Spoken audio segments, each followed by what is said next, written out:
halkani waa magaalada Buuhoodle. Kama hadlayno taariikhda iyo bilicda magaalada ee xilli roobaadkan. Balse tani waa sheekada macallin Maxamed Yuusuf Cawad oo muddo ku dhow 30 sano Quraanka Kariimka ka dhigayay dugsigan oo ku yaala magaalada Buuhoodle oo ay ka baxeen kumanaan ruux oo maanta in badan oo ka mid ah ay deegaanka iyo dalkaba hormuud ka yihiin. imaamka masaajidka Buuhoodle, maamulka jaamacadda Bariga Afrika, culimada deegaanka, shaqaalaha shirkadaha isgaarsiinta, xildhibaano iyo siyaasiyiin xilal kala duwan haya, dhakhaatiir, saxafiyiin, macallimiinta dugsiyada gaarka ah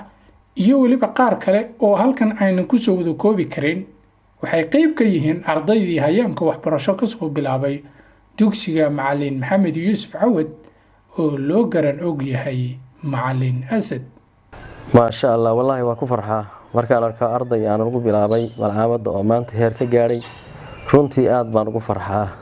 waayo ardaygu waa ilmahaagi aad ku soo taabtay mirahaagi weeye markaad aragto inuu heer gaaray meel ka soo baxayna waad ku farxaysaa runtii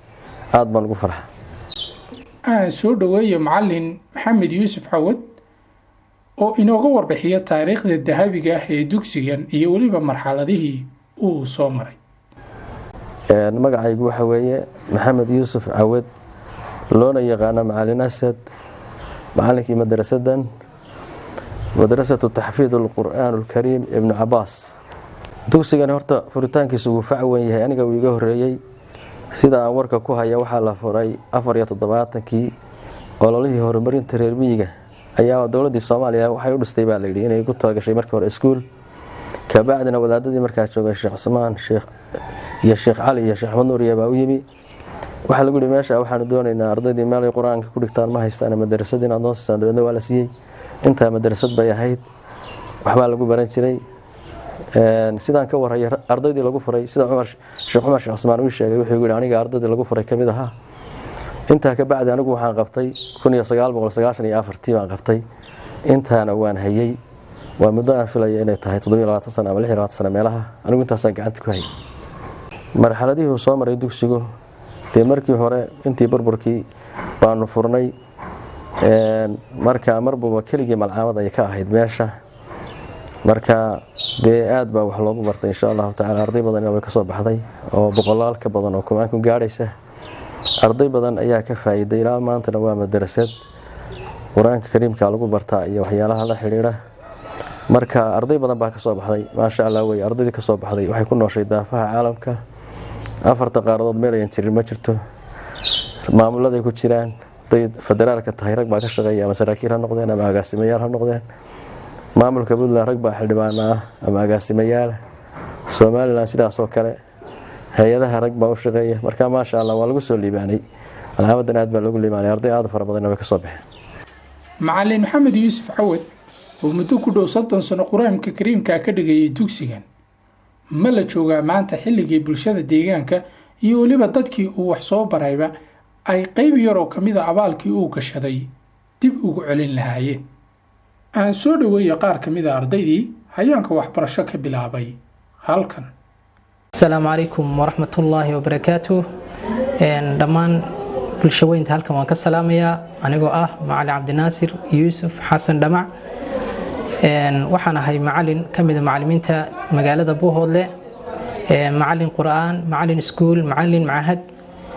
macallin ila dugsi sare hadda waxaan ahay ardaydii ka baxday jaamacadda Golis University marka waxaan ahaa ardaydii madrasada macallin Asad asaasoo abaal badan iyo wanaag badan la galiyay gaar ahaan anigu waxaan ardayda badankeeda kaga duwanahay waxaan ahaa madrasadii ugu horeysay aan galo quraan lagu daraayay ahayd tii ugu dambeysay aan ka baxana way ahayd waligeena madrasa quraan oo kale maba dhigan ba marka abaal gaar ah igu leeyahay alif ba isaga iga qaaday suuratu baqara isaga ay dhameeyay alxamdulillaah rabbil caalamiin haddana imaam baan ahay معلم بانه مدرس بانه nin xaasle baan ahay caruur baan leeyahay alxamdulillaah rabbil caalamiin halkan waxaan markaa uga gudbinayaa bulshada gaar ahaan ardaydii madrasada ka soo baxday iyo qof kasta wanaagsan oo quraanka iyo ehelkiisa jecel in macallinkii maanta la garab istaago waa reer ballaaran waa family ballaaran hooyadii waa xanuunsanaysaa aabihii waa xanuunsanayaa oo guriga iska dhex jifaa hooyadii waa jabanta misigta ka jabanta guriga jiftaa xaaskii aad buu xanuunsanayaa isaguna waa iska dhulyaal muddo waa xanuunsanaysay caruurtiisu waa badan yihiin waa dhowr iyo toban caruura waxa uu gacan ku hayaa adduunyo ma jirto marka waxaan jeclaan lahaa in loo kaco aynu istaagno si wada jir aynu u kacno dal iyo dabad baynu istaagno ayaan ku boorinayaa meel maanta wax la geliyo ama wax la taro macallin asad cid inooga wacan ma jirto ilaa 90kii ilaa 2021 quraanka ayuu dhigayaa بسم الله الرحمن الرحيم magacaygu waa garyaqaan cabdikariin maxamuud axmed waxaan ka mid ahaa ardaydii dhamaadkii sagaashamaadkii iyo bilowgii 2000 wax ku soo bartay dugsigii quraanka kariimka ah ee macallin asad yuusuf cawad maanta waxaan ahay garyaqaan ka tirsan wasaaradda shaqada iyo shaqaalaha maamul goboleedka Puntland ee Soomaaliyeed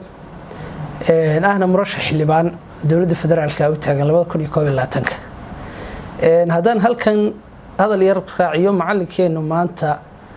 macallin asad yuusuf cawad abaalka uu inagu leeyahay cid kasta maanta way ogtahay oo gobolka Cayn ku nool ama ka soo jeeda runtii abaalka uu inagu leeyahay ma gudi karno adduunka kuma gudi karayno qof quraanka kariimka ku baray 114ka quraanka ilaahay ku baray si aad ugu abaal gudaa way adag tahay laakiin waxaan jeclahay in yar oo kamid ah abaalkii macallinkiina gashaday in aynu uga abaal gudno maanta kumanaan qof oo reer Caymeed ah buu macallinku soo saaray maanta wuxuuna joogaa xilligii uu ugu baahida badnaa maanta inaynu u abaal gudno waxa la yiwaari maysid war ka haro qof kasta oo inaga mid ah ama dugsigaas wax ku soo bartay waxaan ku boorinayaa maanta inuu macallinka garab istaago oo aynu u qareeno isla markaana aynu macallinkeena meel macna leh maanta gaarsiinay inta uu nool yahay الصلاة والسلام على رسول الله صلى الله عليه وسلم مقعي ومحمود الشيخ علي أو يوسف ماذا هذا أنا هيبة إمام كنس جامع هذا أبوه هذا والد رحمه الله تعالى بأمريكا هو إمامها وأنا ديوحان هاي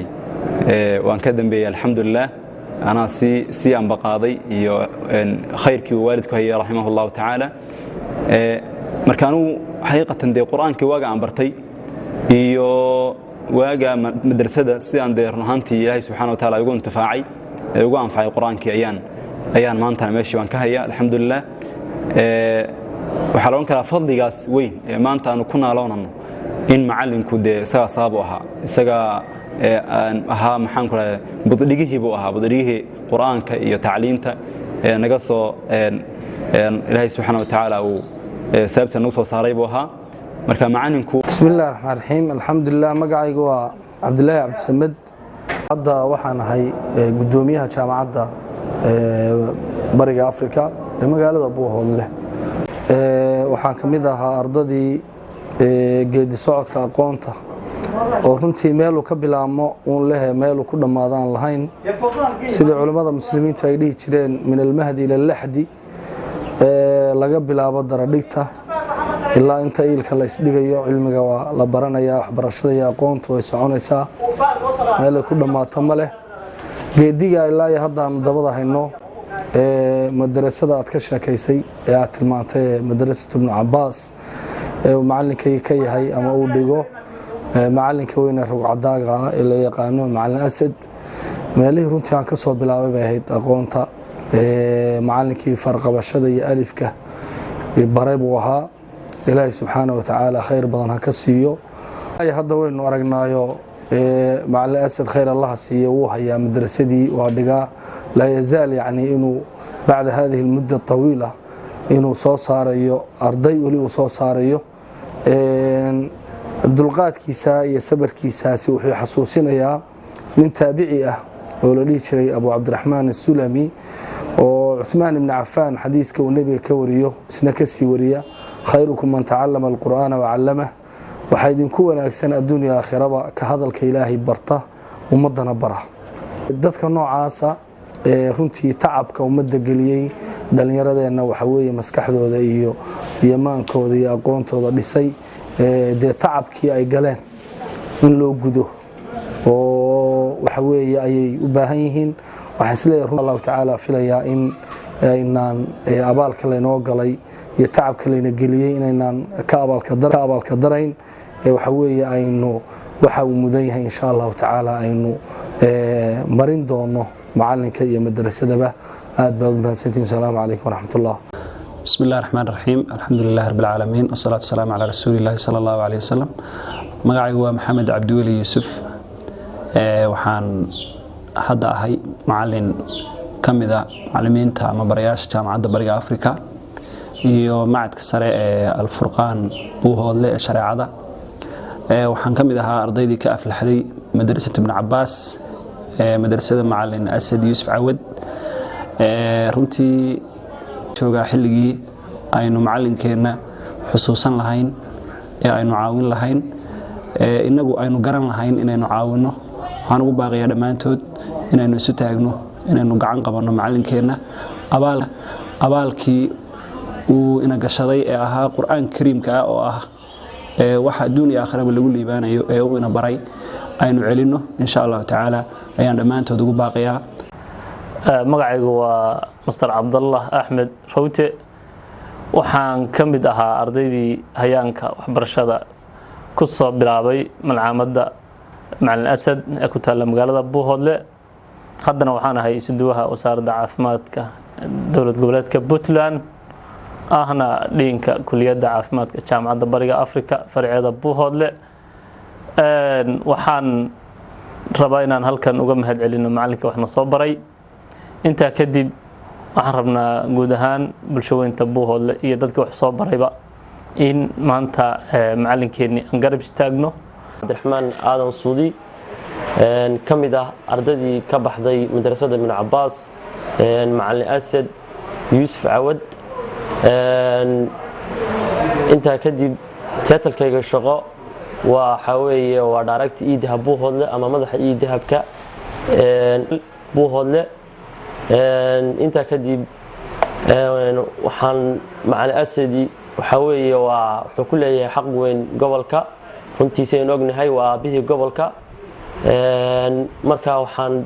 ardaydii iyo bulshooyinka reer Buuhoodle aan ugu baaqayaa in macalinka runtii garab weyn iyo taageero weyn lagu garab istaago aad baad maasatay alxamdulillaah rabbil caalamiin thumma salaatu wasalaamu calaa rasuulillaah magacaygu waa Mustafa Garaab Saaq Garaad Soofe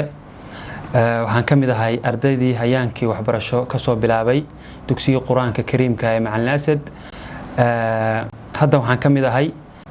maamulka shirkada mid kamid ah shirkadaha gaarka loo leeyahay ee ku yaala Puntland macalinkeenu in badan oo inaga mid ah wuxuuna gashaday abaal aad iyo aad u weyn oo ay adag tahay inaynu adduunka ku gudno وإنا فشي بير بين أنها أو فشي أو هاي هذا تهاي إنه مره دي قطة وأنا حنا تشوجا حلقي وأنا جوبا هذا بالناس إذا وركوا جوسو قاريان نين أبوان قاريه اللي هذا وحن كايا إنه يجري سومالي السيدة ده قفك وحي اعتراف تا مركا قبرك اللي جليه قبرك دوشي سكوا اعترافين أنت أدون كسهران تايكوا اعتراف مايان مركا هذا معاني كأنه جبهة يقرب يستاق